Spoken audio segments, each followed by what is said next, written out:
የደፈረሰን ውሃን የምናጠራው ስንተወው ብቻ ነው። ታላቁ የጥበብ አባት ጠቢቡ ሰለሞን ከእነዚህ ሰዎች ራቁ ይለናል።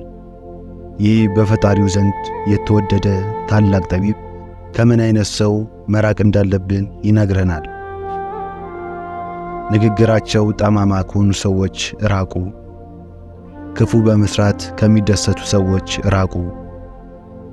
መንገዳቸው ጠማማ፣ አካሄዳቸው ጠመዝማዛ ከሆኑ ሰዎች፣ ከአመንዝራ፣ ከዝሙተኞች፣ ከሐሰተኞች፣ ከሴሰኞች፣ ከሐሜተኞችና ከሱሰኛ ሰዎች ራቁ። ታማኝነት የሚጎላቸው ከሚወሰልቱ፣ እናት አባታቸውን ከሚያከብሩ፣ ታላቃቸውንና ታናሻቸውን ከሚያከብሩ ሰዎች ራቁ። ፈሪያ እግዚአብሔር ከሌላቸው፣ ፈጣሪያቸውን ከማያከብሩ ሰዎች ራቁ። አንዳንዴ ለራሳቸው ያላችሁን ክብር ስታሳዩ ሌሎችን እየናቃችሁ መስሎ የሚታያቸው ሰዎች ብዙ ናቸው። የማንም ሰው ስኬት ያንተን በረከት አያሳጣም።